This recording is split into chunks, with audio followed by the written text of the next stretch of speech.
Welcome back to my channel. এখানে শুধু ভিডিওগুলি বিনোদনের জন্য বানানো হয়, এখানে কোনো কেপঅপ আইডলকে ছোট করা হয় না, সো এটা একটু সিরিয়াসলি নেবেন না। হ্যাঁ, আর একটা কথা, সেটা হলো আমি নতুন ভিডিও তৈরি করছি, যদি ভয়েস বা কোনো কিছু যদি ভুল ত্রুটি হয় প্লিজ ক্ষমা করে দিও। চলো বেশি ভাট না বকে ভিডিও স্টার্ট করা যায়। এই তো শোন, কোথায় যাচ্ছিস? উফ, অনেক লেট হয়ে গেছে মা, এখন আমি আর খেতে পারবো না, এখন আমি আসি। এই শোন তো, উফ আর পারি না এই মেয়েকে নিয়ে। তো চলো বলে ফেলি, এতক্ষণ যাদের দেখলে সে হচ্ছে কিম তায়ং, মিসেস আয়ু এবং মিস্টার জেহপের একমাত্র কন্যা সন্তান। তে এখন কলেজে ফার্স্ট ইয়ারের স্টুডেন্ট, তার বয়স 19 বছর। আজকে তার প্রথম দিন কলেজে। আর মিস্টার জেহপ একজন জিওন কোম্পানির সাধারণ কর্মচারী। এইবার জিওন পরিবারে কে কে আছে চলো বলে ফেলি। মিস্টার নামজুন ও তার স্ত্রী মিসেস জিন, অ্যান্ড তার একমাত্র ছেলে জন জাঙ্কুক,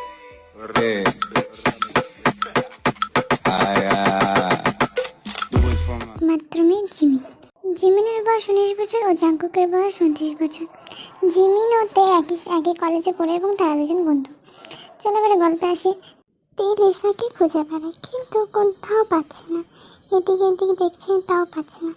তে লিসা পেছন দিক থেকে তেকে ডেকে বলে, এই তে এদিক ওদিক কি দেখছিস? ছেলে দেখছিস নাকি রে? তে চোখ গরম করে বলে, এই লিসার বাচ্চা, ছেলে কেন দেখতে যাবে রে? তোকেই খুঁজছিলাম। লিসা, তাই বলে আমি ভাবলাম যে হয়তো খুঁজছিস। থাক থাক, তোকে আর ভাবা লাগতো না। জিমিন কই রে, এখনো আসেনি? লিসা, ঠিক তো, কই এখনো আসেনি। আজকে আসবে না নাকি তে? মনে হয় না। ঠিক আছে চল দেখি, এখন তো ক্লাসে যাই আপাতত। এইদিকে জিওন হাউসে জিমিন এখনো পড়ে পড়ে ঘুমাচ্ছে। জিন তাকে ডেকেই যাচ্ছে। জিন, এই জিমিন ওঠ, দেখ কত দেরি হয়ে গেল, তুই কি কলেজে যাবি না? জিমিনের কোনো সারা শব্দ নেই। আবার ডাকে জিমিন। জিন, এই জিমিন ওঠ। না, এদের মধ্যে হবে না, এবার ওনার জলই ঢালতে হবে। জিমিনের গায়ে জিন এক বালতি জল ঢেলে দেয়। জিন তিরিং বিরিং করে ওঠে। জিমিন, উফ মা, এটা কি করলে, আমাকে পুরো ভিজিয়ে দিলে। দেখতে পাচ্ছিস কটা টাইম হয়, এখন তুই পড়ে পড়ে ঘুমাচ্ছিস। ও সিট, ও নো, তুমি আমাকে আগে ডাকবে না? সেই, আমি তো তোকে ডাকিনি না, তুই এতক্ষণ পড়ে পড়ে ঘুমাচ্ছিলিস আর দোষটা হয়ে গেল আমার। ঠিক আছে ঠিক আছে, আমি এখন তোমার সাথে বক বক করলে চলবে না, আমি ফ্রেশ হয়ে আসি। জিমিন রেডি হয়ে খাবার টাবার না খেয়ে সোজা কলেজে চলে যায়। কলেজে যেয়ে দেখে ক্লাসে এখনও স্যার আসেনি। বান্ধবী বসে বসে খোঁজ গল্পে মেতে আছে। যে পরে জিমিন তে আর লিসার পিঠে একটা করে থাপ্পড় মারে, দুজনে চমকে ওঠে। লিসা বলে, উফ জিমিন, এটা তুই কী করলি, কত জোরছে পিঠে মেরে দিতে। তেও বলে, সে এত জোর মারলি কেন, আমার পিঠটা তো পুরো ঝালাপালা হয়ে গেল। জিমিন বলে, হ্যাঁ হ্যাঁ, এতদিন শুনেছিলাম কান ঝালাপালা হয়, তোর কাছে নতুন শুনলাম পিঠ ঝালাপালা হয়। হ্যাঁ রে, তুই কোন দুনিয়ার থাকিস, উল্টো পাল্টা কথা বলছিস। থাক থাক, এখন এসব বাদে, তুই আছে আসতে তো লেট কেন করলি? উফ, আরে ইয়ার বলিস না, আজকে আমি ঘুমিয়ে গেছি সময়, মানে কটা বাজে বুঝতেই পারিনি। ভাবতে পারছিস, অন্যদিন যেখানে আমি সকাল সকাল তোদের আগে উঠে চলে আসি কলেজে, আজকে আমার উঠতে এতটা লেট হয়েছে। হ্যাঁ হ্যাঁ ঠিক আছে, চল আমরা এখন বসি, স্যার চলে আসবে ক্লাসে। Time skip. অন্যদিকে একটা ঘরে একজন লোককে বেঁধে রেখেছে, তার সামনে বসে আছে জিওন জাঙ্কুক। আর লোকটা ভয় পেয়ে বলছে, স্যার আমাকে ছেড়ে দিন, আমি কিছু করিনি। কি, আমি কখন বললাম যে তুই কিছু করেছিস? তার মানে নিশ্চয়ই তুই কিছু করেছিস। সত্যি করে বল, তুই কি করেছিস? আমার কোম্পানি সব খবর লিক করে বেড়াচ্ছিস তুই? তুই কি ভাবলি পার পেয়ে যাবি? তোকে আজ আমি মেরে ফেলব। বল তুই কার জন্য কাজ করছিস, বল। লোকটার মাথায় গান পয়েন্ট করে কথাগুলো বলল জেগে, ওরফে জিওন জাঙ্কুক। লোকটা বলে দেয় সে বুগামের জন্য কাজ করছে। জাঙ্কুক ওই লোকটার কথা শুনে প্রচণ্ড রকম খেপে যায়। তারপর লোকটার খেল খতম করে শ্যুট করে দেয়। আজকে তেদের কলেজে নবীনবরণ অনুষ্ঠান। যারা নতুন এসেছে কলেজে তাদেরকে বরণ করা হবে। সেই অনুষ্ঠানে চিফ গেস্ট হিসেবে মিস্টার আরিমকে নিমন্ত্রণ করা হয়েছে। সেখানে আরিম সাহেব এসেছেন।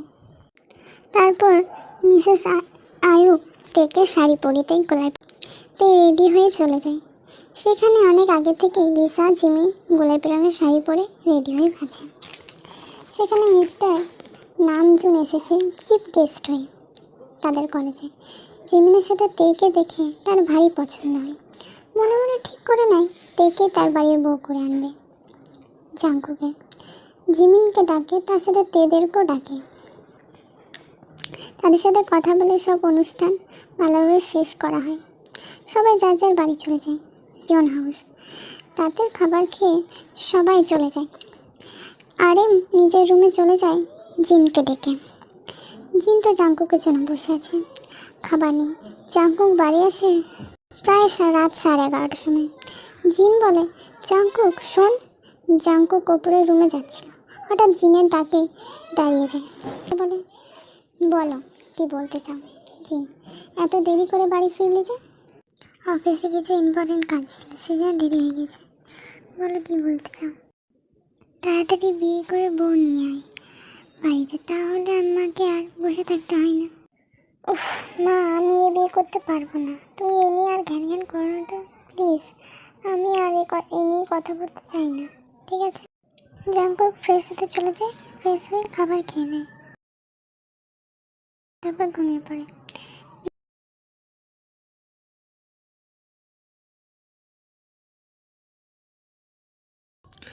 জানো, আজকে না একটা মেয়েকে দেখলাম, কি সুন্দর তার ব্যবহার, আর দেখতেও অনেক সুন্দর।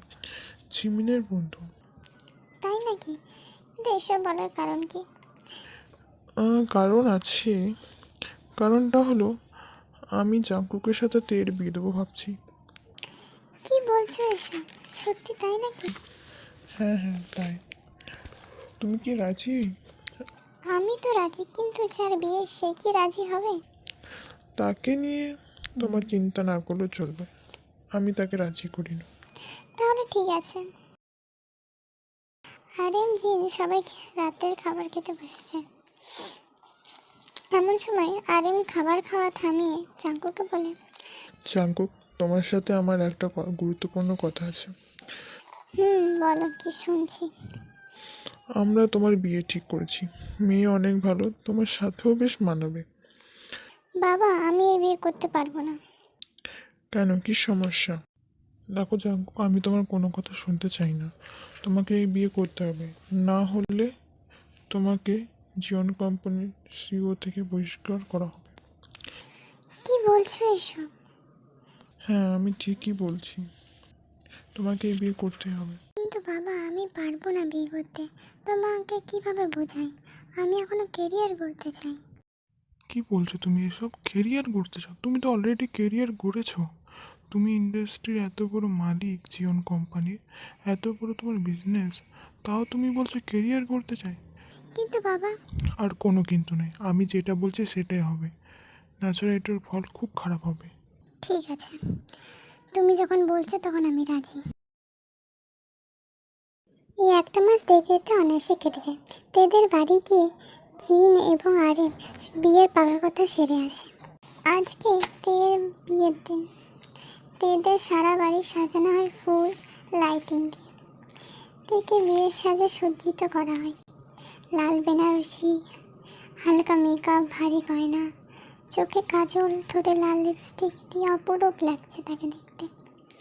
মিসেস আয়ুব এবং বলে, অনেক সুন্দর লাগছে রে মা তোকে। দেখ, দেখতে দেখতে তুই এত বড় হয়ে গেলি, টেরই পেলাম না। বলেই দুফোঁটা চোখের জল গড়িয়ে পড়ে। তেও তার মায়ের সাথে কান্না করে দেয়। তারপরে তেকে নিয়ে যাওয়া হয় বিয়ের আসরে। এদিকে জাঙ্কুক রেডি হচ্ছে বিয়ের জন্য।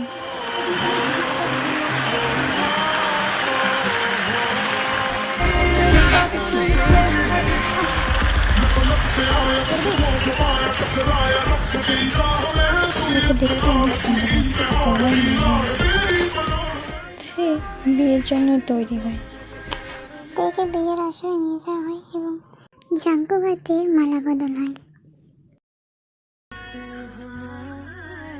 এবং বিয়ে সম্পন্ন হয়। চারিদিক আতশবাজিতে ভরে ওঠে। এবারে বিদায়ের পালা। তে তো অনেক কান্না করছে। কান্না করতে করতে শেষমেশ সে জ্ঞান হারিয়ে ফেলে। তাকে গাড়িতে তুলে দেওয়া হয় জাঙ্কুকের। জাঙ্কুকের হাত ধরে যেও বলে, বাবা জাঙ্কুক, তুমি আমার মেয়েকে দেখিয়ে রেখো। সে অনেক ছোট, সে ঠিকঠাকভাবে বোঝে না। ছেলে মানুষের করে যদি কোনো ভুল করে ফেলে তাকে তুমি ক্ষমা করে দিও।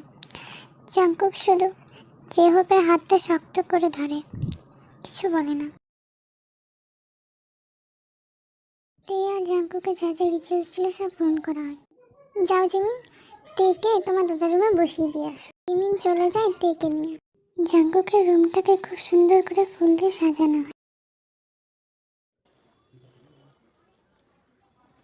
জিমিন তেকে সে রুমের মধ্যে বসিয়ে চলে আসে। তে অনেকক্ষণ যাবৎ জাঙ্কুকের জন্য অপেক্ষা করছিল। রাত 1টা নাগাদ জাঙ্কুক বাড়ি ফেরে। জাঙ্কুক দরজা খুলে দেখে তে একটা বড় ঘোমটা নিয়ে বসে আছে বিছানার মধ্যে। জাঙ্কুক আজকে জাঙ্কুক হালকা ড্রিঙ্ক করেছে, তাই তের সাথে কোনো কথা না বলে ফ্রেশ হতে চলে যায়। ফ্রেশ হয়ে আসার পরে জাঙ্কুক তেকে বলে, শোনো, তোমার সাথে আমার কিছু কথা আছে যেগুলো না বললেই নয়।